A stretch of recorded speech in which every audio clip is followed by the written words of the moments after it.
번째 시간은 우리가 그럼 렉시오 디비나가 무엇인지 렉시오 디비나를 다루도록 할 텐데, 자, 제가 말씀드렸죠. 지금 우리 1, 2, 3, 4과까지 계속해서 우리 영성이 무엇인지, 영성의 의미에 대해서 많은 얘기를 나눴습니다.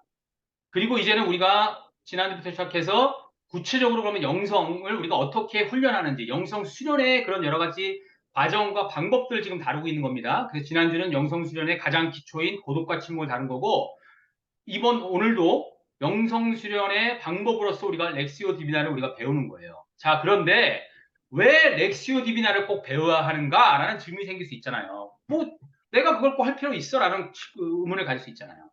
렉시오 디비나를 왜 하느냐? 저는 그렇게 생각합니다. 렉시오 디비나라는 어쨌든 영성 수련의 방법이 기독교 역사 속에서 사실은 굉장히 오래된 방법이고, 그러니까 오래됐기 때문에 어느 정도 검증이 된 방법이라는 거예요. 그렇기 때문에 사용하기 좋은 방법이라는 겁니다. 그렇기 때문에 사용을 하는 거예요.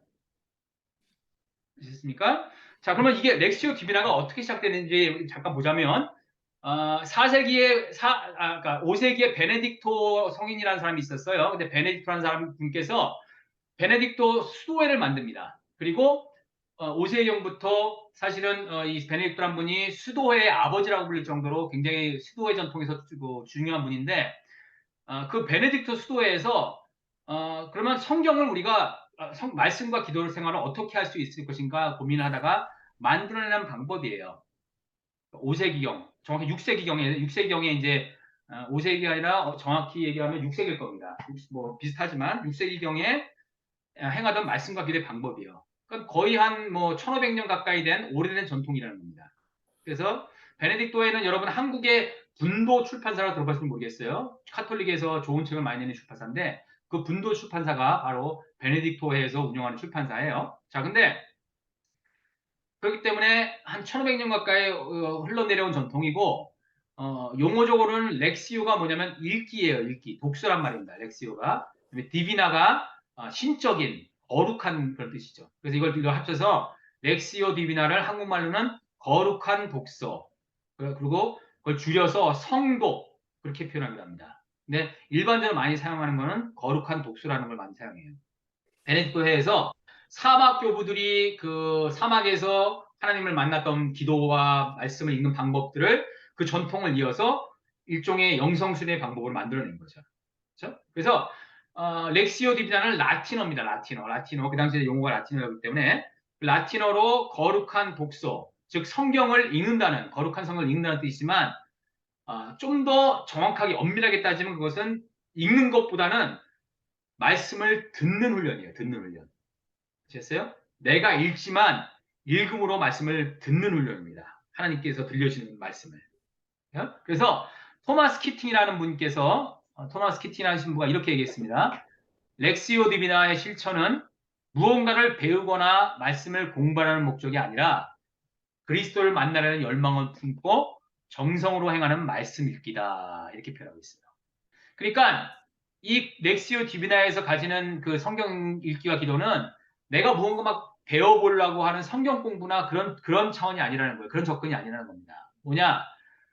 하나님을 만나고 싶어 하는 그 갈망, 그리스도를 만나는 열망을 품고 정성스럽게 말씀을 읽는 거예요. 말씀 앞에 서는 겁니다. 그렇게 얘기하는 거예요. 그래서 그 말씀을 좀 풀어서 얘기하면 하나님의 인재 속에서 말씀을 묵상하고 기도하며 하나님과 교제하는 시간인 거죠.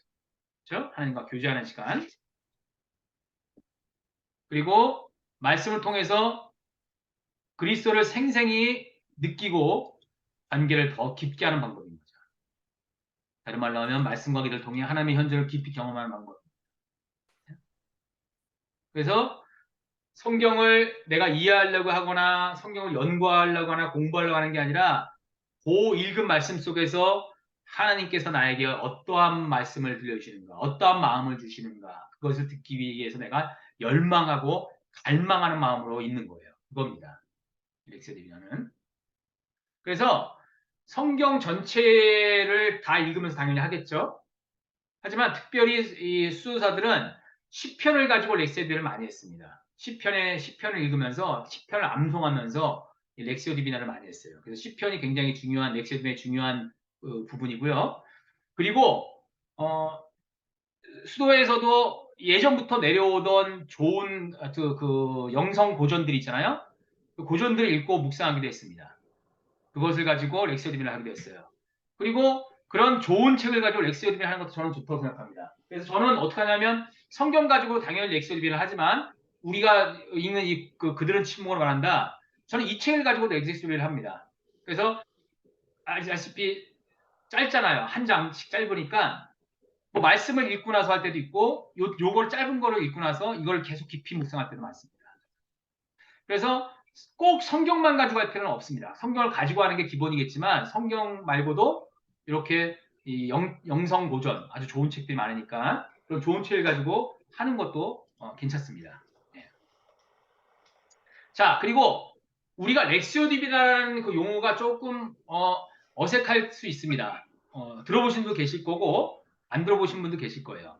근데 우리가 용어는 처음 듣더라도 사실은 개신교에 계신 분들은 좀 익숙한 것들이 좀 비슷한 것이 있습니다. 비슷하고 익숙한 거. 그것이 뭐냐면 큐티입니다. 큐티. 파이어 타임이에요. 파이어 타임. 파이어 타임은 들어보셨죠? 큐티는? 그리고 아마도 조금 영성 뭐 훈련이라기보다 교회에서 큐티를 하라고 얘기도 많이 들어보셨을 거예요. 아시겠습니까? 자, 그래서 큐티는 뭐냐면 1500년 이상 된 그 렉시오 디비나의 전통을 개신교에서 일종의 변형시킨 형태예요. 그래서 정확히는 한 1880년도인가 하여튼 19세기 말에 영국에서 시작된 운동이에요. 영국에서 말씀을 읽고 기도하는 방법을 우리가 좀 체계적으로 해보자 해서 만들어진 거고 그러니까 뭐 1500년 이상 된 렉시오디비에 비하면 한 100년 좀 넘은 전통이겠죠. 큐티는. 그래서 그렇게 만들어져서 하다가 한국 개신교회는 한 80년대쯤에 들어와서 80년대부터 큐티를 좀 이렇게 하게 됐습니다. 그리고 지금은 일반화됐고요. 그래서 들어보시면 모르겠지만 매일 성경, 성서유니온이라는 곳에서 발행하는 매일 성경에서 이 큐티 운동을 많이 했습니다. 그래서 큐티를 많이 하게 됐죠. 여러분 가운데 나는 렉시오 디비나 같은 걸 할 필요 없다 생각해. 나는 큐티만 해도 충분해라고 하신다면 큐티만 하셔도 됩니다. 사실은. 저는 큐티보다는 렉시오 디비나가 더 좋다고 생각을 합니다. 그리고 그 이유는 제가 좀 이따 말씀드릴게요. 근데 어쨌든 여러분 가운데 나는 큐티도 충분한 나의 영적인 훈련이고 큐티로서 큰 유익이 있어. 그럼 큐티만 하셔도 돼요. 괜찮습니다. 됐어요? 근데 제가 큐티를 하시더라도 한 가지 제가 권유드리고 싶은 거는 큐티를 처음 시작하실 때는 일종의 교재를 사용할 때 좋습니다. 대표적으로 아까 말씀드린 매일 성경이 있습니다. 성서윤에서 나오는 매일 성경이 있고 불안노성원에서 나오는 생명의 삶이라는 책도 있어요. 초신자 때는 가능하면 그런 책을 사용하시는 것도 좋은데 익숙해지고 어느 정도 많이 하시다 보면 저는 그런 걸 권유해드리진 않습니다. 스스로 하세요. 스스로. 됐어요? 스스로 예를 들면 나는 요한복음을 가지고 큐티를 해야지 하고 요한복음을 선택해서 하루에 뭐 예를 들면 5절, 10절을 읽거나 하시는 방법을 하든지 그렇게 하는 게 훨씬 좋습니다. 왜냐하면 큐티 책을 사용하게 되냐면요. 큐티 책에 이 본문이 있고 설명하는 내용이 있어요. 근데 설명하는 내용이 이해를 돕기 위해서 그 설명을 붙였지만 그 설명하는 내용을 누가 썼어요? 누군가 썼을 거 아니에요. 대개는 어떤 목사가 썼을 겁니다. 그러면 내가 내가 적극적으로 말씀을 묵상하는 대신에 그 사람이 묵상한 내용을 내가 묵상하게 됩니다. 예. 그렇기 때문에 말씀으로 들어가지 않고 그 사람의 묵상으로 들어갈 수가 있어요. 무슨 말 이해가 있어요? 그 사람의 해설로 묵상할 수가 있어요. 그렇기 때문에 별로 좋지 않다고 생각합니다.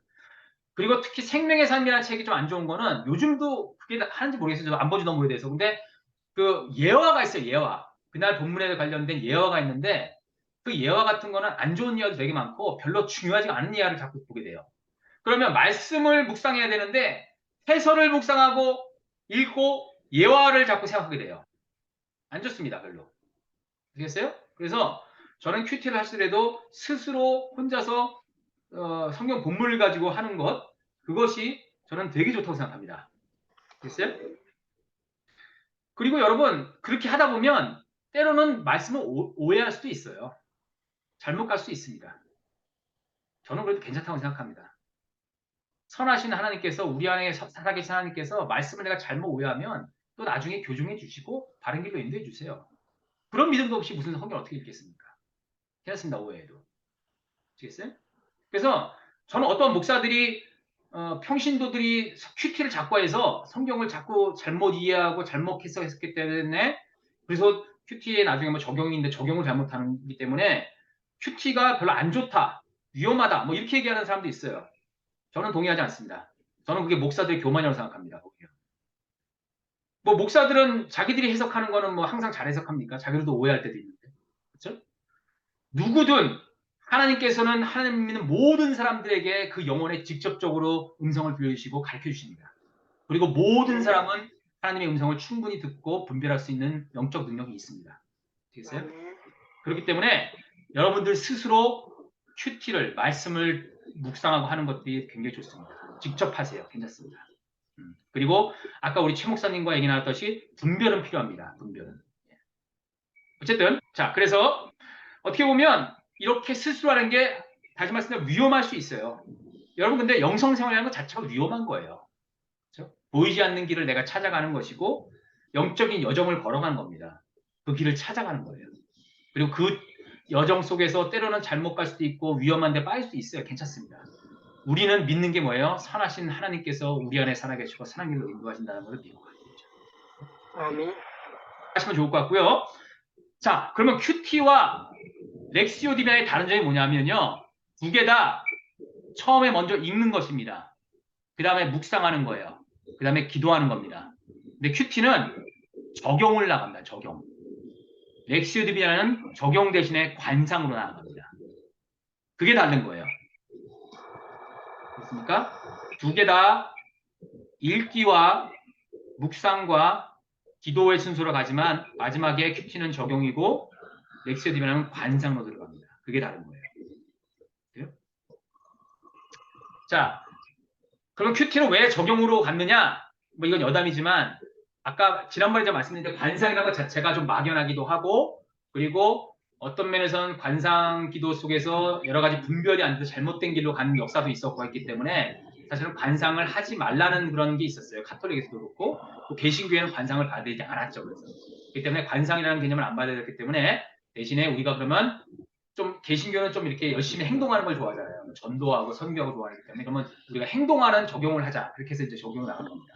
그렇다고 생각이 되고 자 그리고 또 한 가지 이것은 뭐냐면 시간이 좀 없어서 제가 짧게만 언급할게요. 나중에 찾아보세요. 말씀을 읽고 기도하는 방법 중에 하나가 뭐냐면 의식성찰이라는 게 또 있습니다. 양심성찰이라고 표현하기도 하는데 개신교에서 안 하는 겁니다. 하지만 카톨릭에서는 조금 익숙한 거예요. 그래서 데일리 익잠이라고 표현하기도 하고 멘탈 프레이어라고 표현하기도 하는데 로열라의 이나시오라는 분이 계신데 그분께서 만든 자신을 성찰하는 기도의 방법이에요. 그래서 이것은 첫 번째는 어떻게 하냐면 성령님께 나의 눈을 뜨게 해주십시오라고 구하는 겁니다. Ask God for light. 하나님의 그 빛을 비춰주셔서 내가 하나님의 뜻을 깨달을 수 있도록 도와주십시오. 기도하는 겁니다. 그리고 하나님께 하나님 나에게 오늘 하루 주시고 나에게 하루를 사시기에 감사합니다고 땡스기빙 하나님께 고백하는 시간을 가지고 그 다음에 Review the day 하루를 돌아보는 성찰하는 겁니다. 내가 하루를 어떻게 살았는지 그렇게 성찰을 하면서 내가 그러면 잘못한 게 무엇이 있는가 그러니까 Face your shortcomings라고 표현하는데 잘못과 단점들을 돌아보는 거예요. 그 다음에 하나님께 그럼 내가 이런 거 잘못했습니다. 하나님 용서해 주십시오라고 하고 Look toward the day to come. 내일은 내가 더 하나님 안에서 잘 살겠습니다라고 고백하면서 마치는 거예요. 그래서 조금 이렇게 테크니컬하게 얘기하면 큐티는 아침에 하고 이 의식성찰 기도는 저녁 자기 전에 하고 뭐 이런 방법도 있습니다. 저는 의식성찰 기도도 꼭 이런 형태로 할 필요는 없지만 저는 이렇게 형태는 안 하지만 우리가 기도할 때 하루를 돌아보잖아요. 그렇죠? 근데 그거를 좀 더 구체적으로 하는 방법입니다. 그래서 의식성찰 기도라는 것도 있고 이런 것도 좋은 프랙티스 생각합니다. 자, 그러면 렉시오 디비나가 무엇인가? 구체로 다뤄보겠습니다. 렉시오 디비나의 순서를 얘기해 드릴게요. 첫 번째는 렉시오입니다. 라틴어로 렉시오는 뭐냐? 읽기입니다. 읽기, 렉시오는. 두 번째, 메디타시오입니다. 묵상하는 거예요. 묵상을, 읽은 것을. 세 번째는 오라시오. 읽은 것을 묵상하고 나서 거기에 대해서 내가 반응하는 기도의 시간을 갖는 겁니다. 그 다음에 마지막 단계가 콘템플라시오. 관상의 단계로 들어가는 거예요. 렉시오 디비나는. 그래서 이 렉시오 디비나의 렉시오, 메디타시오, 오라시오, 컨템플라시오를 풀이를 하자면 천천히 읽고 생각하면서 되새기고 말하면서 듣고 침묵 속에서 쉬는 것이다. 그렇게 이해하시면 될 것 같아요. 다시 말씀드릴게요. 천천히 읽고 생각하며 되새기고 말하고 듣고 침묵 속에서 쉬는 것. 이것이 렉시오디비나를 풀이한 것이라고 생각합니다.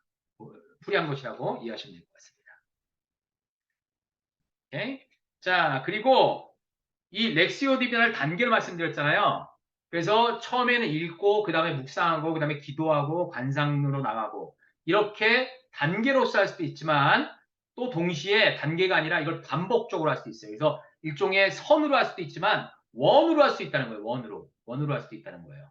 그래서 첫 번째 말씀을 읽으면서 읽고 또 다시 말씀을 읽으면서 그때는 묵상을 할 수도 있어요. 세 번째 기도를 하면서 다시 또 말씀을 읽으면서 기도할 수 있다는 겁니다. 관상으로 들어간 다음에도 다시 어떤 것들에 대해서 묵상이 떠오르면 묵상하기도 하고 또 내가 그 말씀 뭐였지 하고 다시 읽을 수도 있고 반복할 수 있다는 겁니다. 이렇게요. 넥스디의 단계는. 그래서 꼭 이거를 단계적으로 도식적으로 딱 그렇게 순서를 지켜야 된다 생각하실 필요는 없습니다. 이해하셨죠? 자, 그러면 이제 아주 구체적으로 렉시오 디비나를 그럼 어떻게 하느냐? 어떻게 하느냐? 그 제가 아주 구체적으로 여기 써놨습니다. 어찌 하냐 아주 그거를 말씀드릴게요. 첫 번째는 읽는 겁니다. 예를 들어서 제가 여기 뒷부분에서 요한복음 15장 1절부터 5절까지 프렉스를 해봅시다라고 했는데 아마 시간이 없어서 오늘 우리 같이 못할 것 같은데 그거를 제가 그러면 하면서 요한복음 15장을 보시면 자 요한복음 15장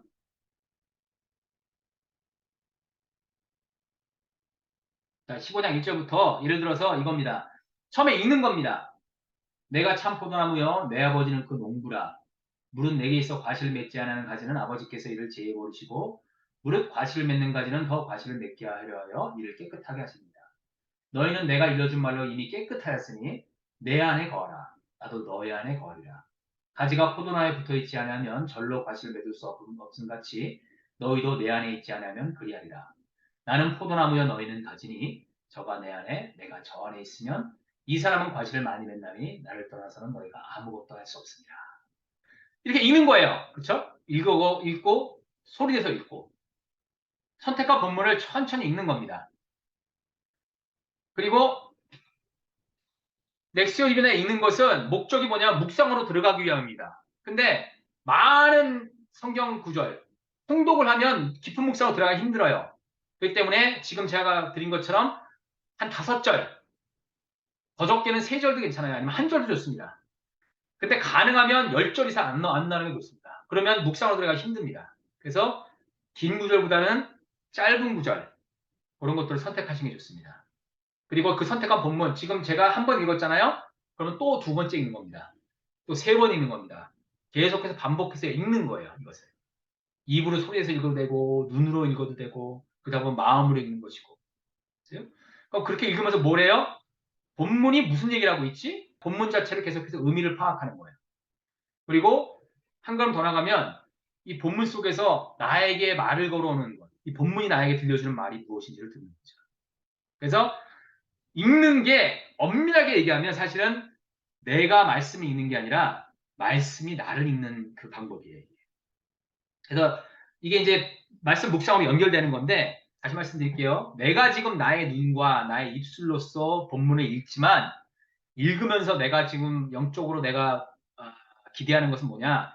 이 말씀이 나를 읽을 수 있도록 내가 마음 자세를 가지고 말씀을 읽는다는 거예요. 그래서 그 말씀이 바로 내가 말씀 읽는 게 아니라 말씀이 나를 읽게 하라 이렇게 말씀드립니다. 그리고 또 한 가지 필요한 건 뭐냐면 내가 마음에 와닿는 어떤 구절이 있잖아요. 그러면 그 마음에 와닿는 구절을 내가 선택하는 겁니다. 그것을 거룩한 단어를 선택한다고 표현합니다. 이게 왜 필요하냐면 관상에서 우리가 얘기했지만 거룩한 단어를 선택하는 게 관상에서 필요하기 때문에 거룩한 단어를 선택하는 것도 좋습니다. 예를 들면 오늘 본문에서 여러 가지가 있다면 4절 말씀에 내 안에 거하라. 이 말씀이 딱 와닿았어요. 주님께서 내 안에 거하라고 말씀하시는 거예요. 그러면 내 안에 거하라는 걸 선택한 거예요. 내가. 그래서 읽으면서. 그렇게 선택하는 게 필요합니다. 자, 다시 말씀드리지만 여러분, 이것을 제가 하나의 가이드라인을 말씀드리지만 이 방법만을 꼭 지켜서란 말씀이 아니에요. 가이드라인입니다. 가이드라인. 그걸 이해하셔야 됩니다. 오케이? 그러면 이제 읽은 다음에 그 다음 단계가 무엇이냐면 묵상으로 들어갑니다. 묵상으로. 그 전에 우리 길랑 책을 잠깐 볼게요. 여러분, 제가 여러분들의 읽으라는 책 그 부분들이 있었죠? 그 가운데 193페이지 한번 읽어보세요. 길랑 수사가 이 렉시오 디비나를 하면서 본인이 우리에게 가르쳐 주는 것이 있어요.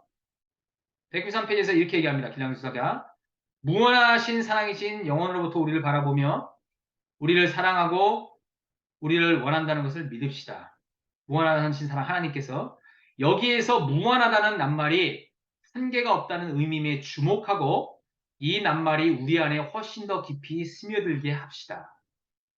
무한하신 사랑이신 하나님을 묵상했는데 읽었는데 여기서 이렇게 하고 있는데 무한하다는 낱말이 그 말이 그 거룩한 단어가 그 의미에 주목하고 이 거룩한 단어인 낱말이 우리 안에 훨씬 더 깊게 스며들도록 합시다. 이 무한하신 사랑이 우리에게 존재와 생명을 주시고 그 안에 우리를 돌보고 계시다는 걸 믿읍시다. 이러면서 거룩한 단어를 선택해서 그걸 묵상하는 단계로 들어가는 겁니다. 길량수사가. 길량수사도 이 렉서리맨을 하면서 우리에게 이런 그 조언을 주고 있어요. 자, 그러면 우리가 읽은 다음에 묵상으로 들어가면 이렇게 들어갑니다. 묵상 단계는 뭐냐면 말씀을 깊이 생각하는 단계예요. 성찰하는 단계예요. 그래서 사김의 기도를 쓰신 김영웅 목사님이라는 분께서는 이렇게 표현하고 있어요. 렉서디비나의 이 묵상 단계를 하나님 앞에서 하나님과 함께 하나님의 영의 도움으로 생각하기 합니다. 이렇게 얘기하고 있어요. 그럼 이 전제가 뭡니까? 우리가 우리 안에 계신 하나님의 현존 가운데 거할 수 있다는 거죠. 그리고 하나님 현존 가운데서 우리는 지금 렉시오디면을 하고 있다는 거죠. 그것을 내가 내 영혼이 하나님 앞에 있는 것처럼 또 하나님과 함께 있는 것처럼 내 안에 살아계신 하나님의 영이신 성령님의 도움으로써 생각하고 묵상하는 것. 그것이 메디타스라고 얘기하는 거죠.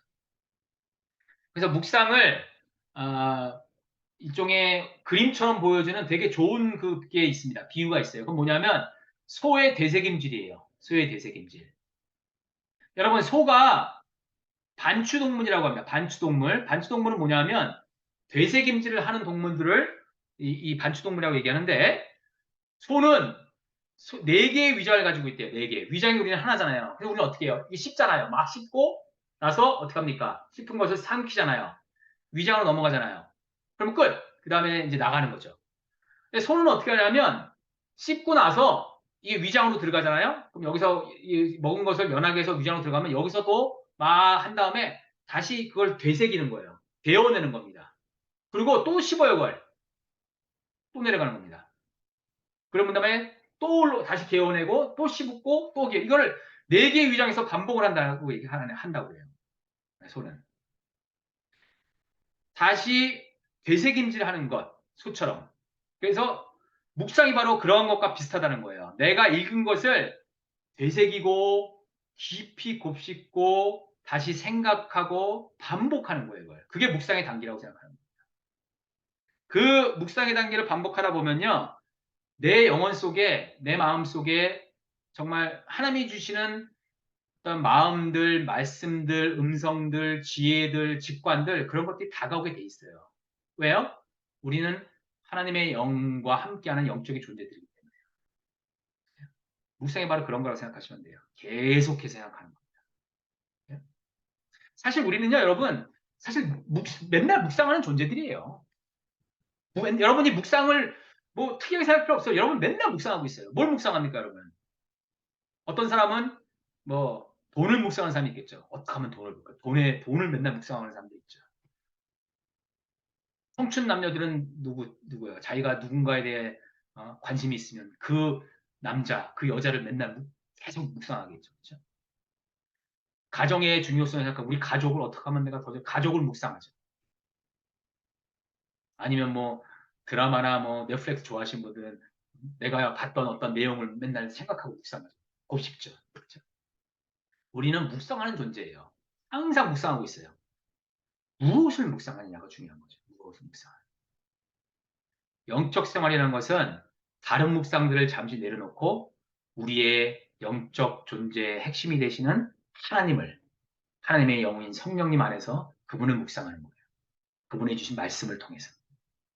그게 바로 묵상이라는 겁니다. 그렇죠? 그렇기 때문에 묵상을 할 때 또 되게 중요한 거. 이것은 그 성서윤연의 매일 성경에서 하는 방법인데 하나님에 대해서 묵상하는 겁니다. 묵상할 때 본문 말씀에서. 예를 들면 오늘 요한복음 말씀에서 하나님이 누구시지? 하나님은 참 포도나무시구나. 하나님은 또 나의 아버지시구나.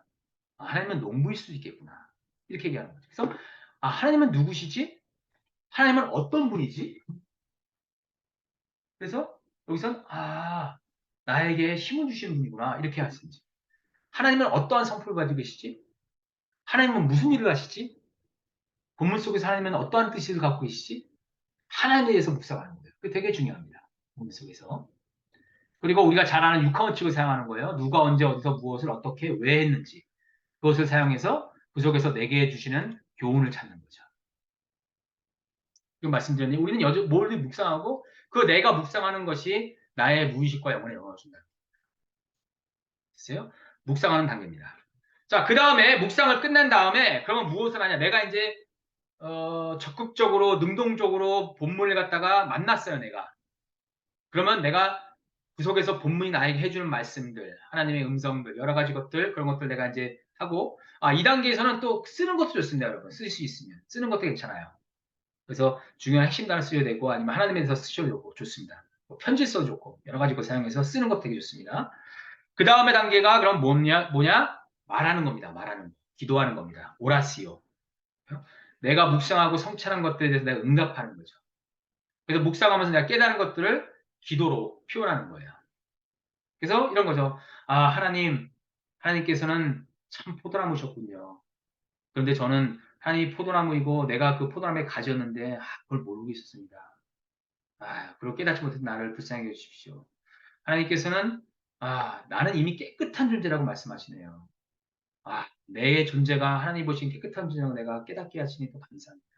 그리고 하나님 안에 거하라고 하시는데 주님, 내가 그동안 하나님의 안에 거하지 못했던 어리석은 모습이 있었습니다. 하지만 이제 하나님 안에 거하라고 말씀하시니 주님, 내가 그리스도 안에 내가 거하고 있습니다. 거할 수 있도록 힘을 주십시오. 이런 식으로 계속해서 말로 응답하는 거예요. 그래서 하나님과의 친밀한 만남과 사귐을 말로써 표현하는 거죠.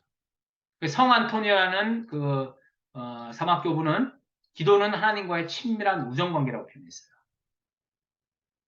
아시겠습니까?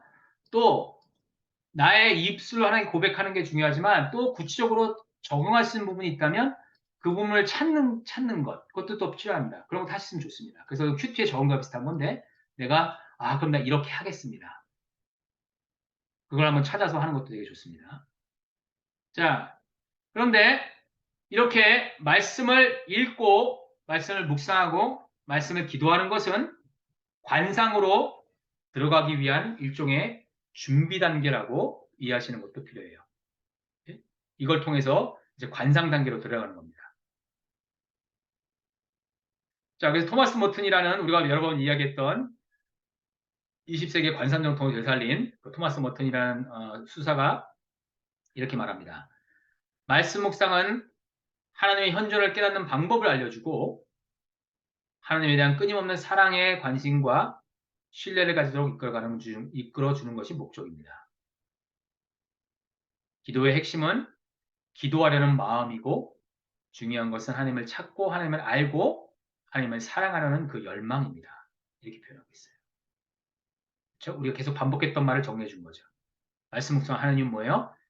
내가 하나님의 현존 가운데 있고 그 속에서 내가 하나님과 깊은 사귐을 누릴 수 있다는 것. 그렇죠?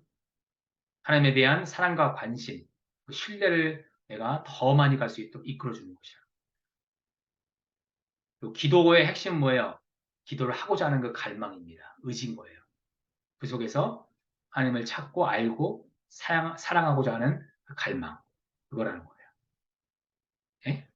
자, 그리고 이제 마지막으로 우리가 관상에 대해서 우리가 이야기를 해보게 될 텐데, 자, 다시 말씀드릴게요. 여러분, 관상은 우리가 다음 시간에 이 관상 기도만 한 과로서 깊이 다룰 거예요. 그래서 오늘은 아주 좀 기초적인 것만 좀 얘기하고 넘어갈 수도 있습니다. 여러분 이걸 이해해 주세요. 자, 관상이 뭐냐? 관상 단계는 어떤 단계냐? 우리가 얘기한 대로 하나님의 현존 그 안에서 그냥 안식하고 쉬는 단계예요. 다른 말로 표현하면 우리의 생각과 감정과 느낌을 그냥 내려놓고 그것조차도 침묵시키는 겁니다. 그냥 하나님의 내 현존 안에 그냥 내가 머물러 있는 거예요. 그래서 생각을 비우고 침묵 속에서 하나님의 품에 안겨 머물러 있는 그 상태라는 겁니다. 그게 관상기도라는 겁니다. 그래서 엄밀하게 얘기하면 관상이라는 것은 기도가 아니라 명상으로 표현하는 게 바로 그거예요. 그냥 침묵 속에 고요히 있는 거기 때문에. 그리고 사막고비였던 그레고리우스는 관상은 하나님 안에서 쉬는 것이다. 이렇게 표현하고 있어요. 하나님 안에서 쉬는 것. 안식이라는 겁니다. 요즘 유행하는 말이 그런 건데 격렬하게 아무것도 안 하고 싶다. 뭐 이런 말, 이런 표현이 있던데 그냥 아무것도 안 하는 거예요. 안 하는 노력이에요. 아무것도 하지 않는 상태로 들어가는 거예요. 자, 그리고 제가 여러분들에게 한번 관상기도를 이해하는 데 도움이 되는 유튜브를 알려드렸죠. 박재찬 신부라는 분께서 토마스 머튼의 영성에 대해서 한 그 유튜브가 있어요. 40몇 가 정도 되는데 제가 8, 90과를 보라고 했는데 보셨는지 모르겠어요. 그 박재찬 신부가 한 말입니다. 관상은 뭐냐? 그리스도를 사랑의 마음으로 바라보는 것이라고 표현합니다. 그래서 그 카톡, 우리 카톡 쓰잖아요. 카톡에 보면 그 이모티콘 있잖아요. 이모티콘 중에 얼굴이 있고 이 눈에 하트 뿅뿅 있잖아요. 하트 뿅뿅. 바로 그거라는 겁니다. 관상은. 하나님을, 그리스도를 그 하트 뿅뿅 하는 그 사랑의 마음으로 바라보는 것이 우리 관상이다. 이렇게 얘기하고 있어요. 그리고 정규환이라는 이분도 신부님인데 가슴을 들이는 기도라고 이제 그 책을 쓰신 분인데 거기서 나오는 내용으로 이분이 관상기도 핵심 뭐냐면 자 능동적 기도라고 표현했잖아요 아까 그것은 모두가 머리에서 하는 겁니다. 능동적 기도 그리고 말씀을 읽고 또 말씀을 묵상하고 기도하는 것들 그것이 머리에서 이루어진다면 이제는 가슴으로 마음으로 내려가는 거라는 거예요. 관상기도는 그렇게 표현하고 있습니다. 자 그래서 토마스 머튼이 관상기도에 대해서 이렇게 표현하고 있습니다. 저는 관상기도에 대해 매우 단순한 방법을 가지고 있습니다. 이것은 하나님의 현존과 하나님의 의지와 하나님의 사랑에 전적으로 집중하는 것입니다. 이러한 저의 관상은 마치 당신이 하나님을 뵙고 있는 것처럼 하나님 앞에 있어라 라고 말하는 그 말과 같습니다. 이렇게 표현하고 있어요. 관상기도에 대해서 지금 계속해서 반복되는 게 뭐예요? 하나님의 현존 안에 머무는 것입니다. 그리고 하나님의 그 사랑을 내가 느끼고 하나님의 그 사랑 안에 깊이 머물러 있는 거예요. 그것에 집중하는 거예요. 그것을 토마스 머튼은 하나님을 뵙고 있는 것처럼 하나님 앞에 있어라고 표현한 거죠. 자, 근데 여러분이 지금 관상기도에 대한 몇 가지 설명을 드리셨는데 어떻게 보면 여전히 좀 막연할 수 있습니다. 네, 괜찮습니다. 조금 추상적으로 느껴지는 것도 당연하신 거예요. 왜냐하면 이 관상기도는요, 여러분 누구나 다 할 수 있는 것입니다. 누구나 다 할 수 있는 거예요. 그런데 실제로 해봐야지만 알게 되는 거예요. 그래서 토마스 머튼은 사실은 관상기도에 대해서 그 세명상의 시라는 책에서 관상기도를 여러 가지 얘기를 하는데 관상기도가 무엇인지 여러 가지 얘기를 하는데 실제로 그런 관상기도를 어떻게 하라고 얘기는 거의 하지 않아요. 왜냐? 관상기도는 어떻게 하는 법을 배워서 되는 게 아니라는 거죠. 본인이 그냥 직접 해보면 안다는 겁니다.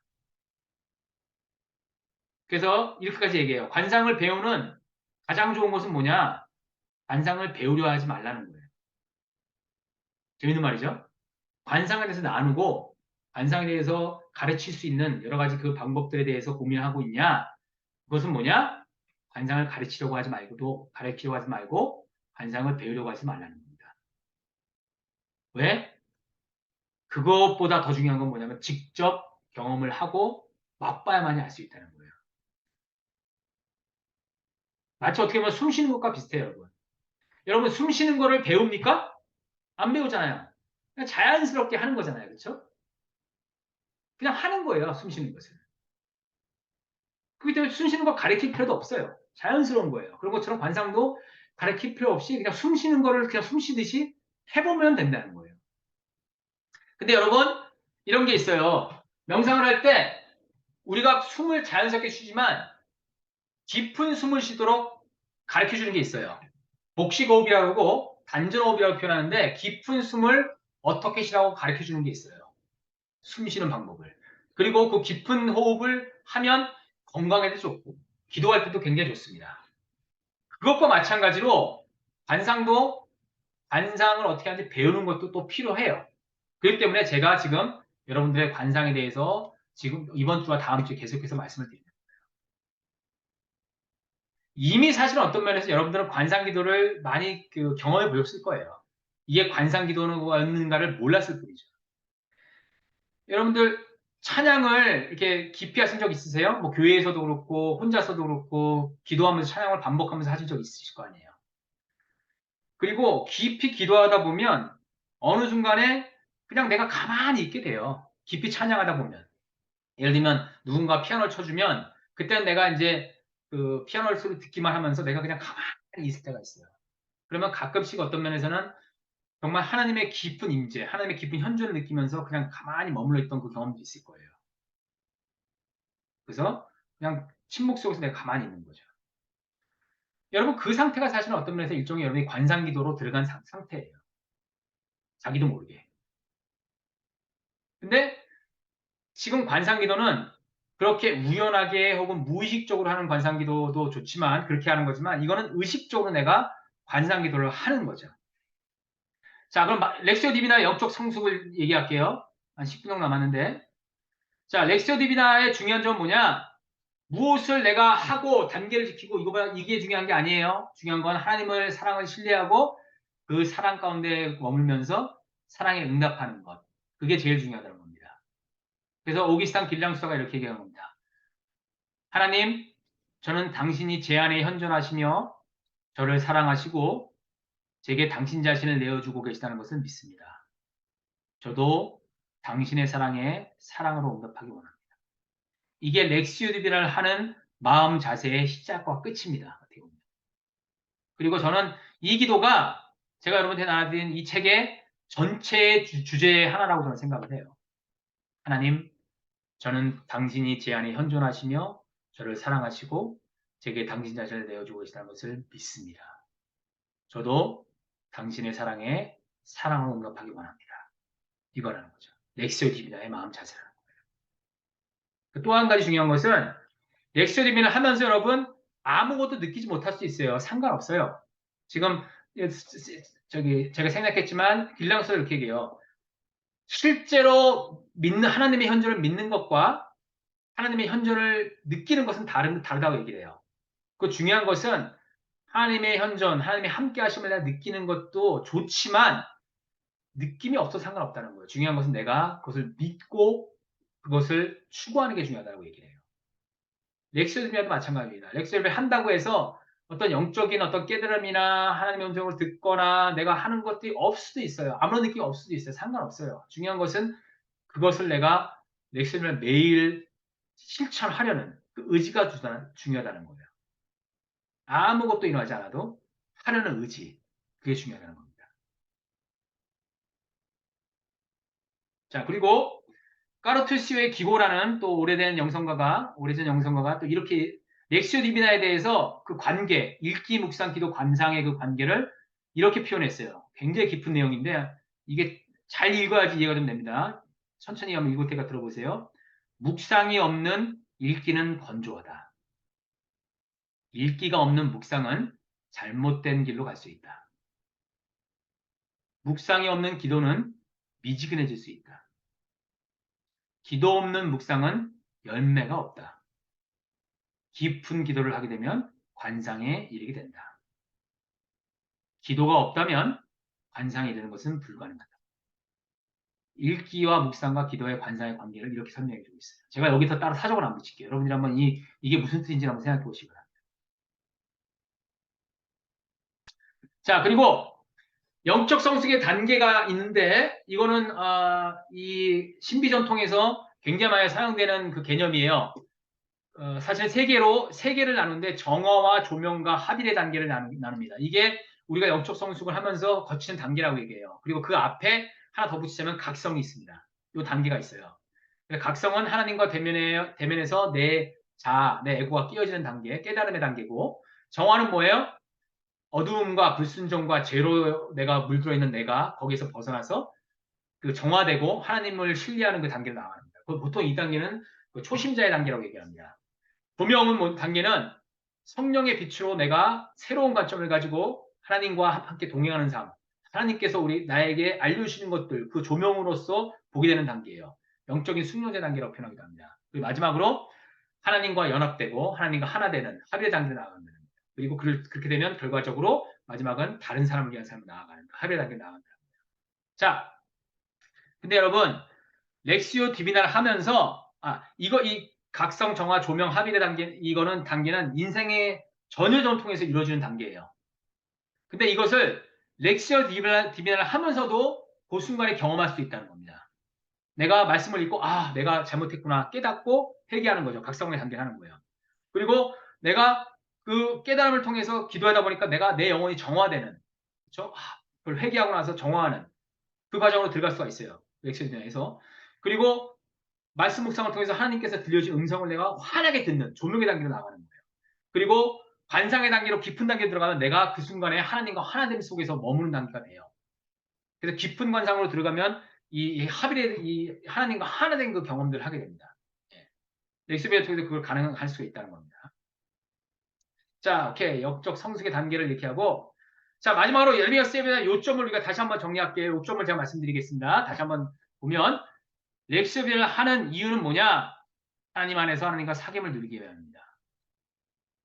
렉시오디비아는 영적인 테크닉이 아니에요. 우리가 방법으로 배우지만 그게 중요한 게 아니라 영적 성숙을 위해서 계속되는 일종의 훈련과 수련이라는 겁니다.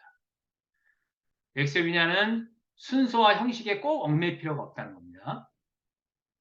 그리고 렉시오디비아를 통해서 특히 관상 단계를 통해서 이전에 알지 못했던 하나님을 발견해 나가는 겁니다. 묵상과 관상을 통해서. 또 한 가지는 기도를 하는 것, 묵상을 하는 것, 관상을 하는 것, 이 모두에 있어 우리는 초보자라는 마음가짐을 가져야 한다는 거예요. 기도에 대해서. 누가 기도를 하는데 기도에 초보자가 있고 숙련자가 있다고 생각할 필요가 없다는 겁니다. 항상 모두가 하나님 앞에서 나는 초보자다. 그렇게 생각해야 한다는 겁니다. 됐어요? 그래서 내가 좀 관상기도를 오래 했어. 난 좀 관상 기도를 알아. 뭐 깊은 기도를 알아. 그렇게 생각하고 내가 그러면 남들보다 더 깊은 기도를 해. 이런 생각을 하는 것 자체가 이미 그 어떤 면에서는 관상의 상태를 벗어난 거예요. 그러니까 잘못된 걸 하고 있는 겁니다. 교만에 빠진 거예요. 늘 넥서디비를 하고 기도를 할수록 하나님께서 내 안에 새로운 마음을 주시고 새로운 영을 부어주시기 위해서 갈망해야 되는 겁니다. 새로운 마음으로. 초보자의 마음으로. 그러니까 그게 필요하다는 겁니다. 오케이. 그리고 아까 얘기한 대로 엑셀디는 머리에서 이렇게 가슴으로 내려가는 연습이다. 이렇게 되어 있습니다. 자, 그리고 렉스에 실제는 여러분, 이거는 제가 생략할게요. 여러분이 실제로 그러면 이번 주에 한 번이라도 렉시오비네를 한번 순서에 따라서 한번 해보십시오. 여러분. 아시겠어요? 한 번이라도 꼭 해보십시오. 부탁드립니다. 자, 결론적으로 제가 말씀드릴게요. 이 렉시오 디비나와 관상은요, 특별히 내가 이걸 할 필요성을 느끼는 사람이 하면 돼요. 제가 지금 또 설명을 다 드린 다음에 마지막에 김 빠진 소리지만 나는 별 필요가 없어. 이거 할 필요가 없을 것 같으면 안 하셔도 괜찮아요. 상관없습니다. 저는 이것을 하면서 큰 유익을 누리고 있기 때문에 하기를 권해드리는 거예요. 근데 이 렉시오 디비나를 나는 그래? 한번 해보고 싶다. 이 필요성을 느끼잖아요. 그 필요성을 느끼는 게 중요하고 첫 번째는 내가 해보고 싶다라는 걸 원함이 필요합니다. 원하면 돼요. 그리고 그러면 하면 됩니다. 경험하고 맛을 보면 이게 얼마나 좋은지를 알게 돼요. 엑스비나에 대해서 여러분이 맛보아 알게 되시기를 주님의 이름으로 축복하고 저도 소망합니다. 오케이. 자, 오늘은 벌써 또 시간이 거의 다 됐는데요. 제가 여러분 사실은 오늘 조금 힘들었습니다. 왜 힘들었냐면 원래는 하기 전에 밥을 먹고 조금 하는데 제가 밥을 굶고 했습니다, 지금. 그랬는데 끝부분 되니까 너무 배고프고 힘이 빠지네요, 제가 지금. 그래서 이 영의 양식도 중요하지만 육의 양식도 중요합니다. 제가 그래서 지금 식은땀이 좀 나는 게 너무 배고파서 지금 식은땀이 좀 나고 있습니다, 제가. 네. 그래서 배가 고파서 제가 조금 이렇게 좀 힘들어 했다는 것을 여러분 좀 이해해 주시고요. 제가 드린 렉시오 디비나에 대한 설명이 그래도 어느 정도 여러분들이 이해가 되고 make sense가 되긴 됐습니까, 여러분? 네. 예, 그렇게 되길 바라네요. 제가 그러면 기도하고 마치도록 하겠습니다, 여러분. 사랑하는 하나님, 오늘도 우리가 함께 모여서 영성에 대해서, 특별히 영성 수련에 대해서 배울 수 있도록 도와주시니 감사합니다. 우리가 오늘 렉시오 디비나라는 어떻게 보면 조금 익숙하지 않고 새로운 것일 수 있는 것을 배웠습니다. 하나님, 우리가 이러한 방법론을 배우고 방법론을 익히는 것이 중요한 것이 아니라 이러한 방법들을 통해서 실제로 살아계신 내 안에 현존하시는 하나님과 사귐을 누리며 또 하나님을 더 깊이 만나는 것이 중요하다는 것을 알 수 있도록 도와주옵소서. 하나님, 우리가 하나님을 더 갈망합니다. 하나님을 더 알고 싶습니다. 하나님과 더 깊은 사랑의 관계로 들어가길 소망합니다. 우리 영혼을 불쌍히 해주셔서 우리에게 주님과 더 깊은 사귐을 누릴 수 있도록 축복하여 주옵소서. 아멘. 우리가 이 배운 것들을 통해서 하나님을 더 깊이 아는 그러한 시간이 될 수 있도록 주님 우리 가운데에 지혜를 허락하여 주옵소서. 살아계신 우리 주 예수 그리스도의 존귀하신 이름으로 또 이 자리에 함께 하신 한 분 한 분들을 축복합니다. 하나님, 우리 영혼 가운데 현존하시는 하나님을 더 깊이 만나고 사귐을 누릴 수 있도록 축복하여 주옵소서. 아멘. 우리들의 매일의 삶 속에서 우리 하나님 때문에 우리가 때로는 우리의 삶에 힘들고 어려움이 있더라도 우리가 더욱더 강건하게 그 선한 힘의 성령님의 선한 힘에 의지하여서 우리가 승리하며 우리에게 맡겨진 삶을 걸어갈 수 있도록 주님 힘 주시고 도와주옵소서. 이 세상에 줄 수 없는 오직 주 하나님 우리 주 예수 그리스도께서 허락하시는 놀라운 은혜와 그 크시고 깊은 사랑과 말할 수 없는 평화와 또 주님으로 인한 놀라운 소망이 우리의 삶의 한가운데 있을 수 있도록 축복의 축복을 더하여 주옵소서. 감사드리며 예수님 이름으로 드립니다. 아멘. 아멘. 수고하셨어요. 수고하셨습니다. 잘 쓰셨습니다.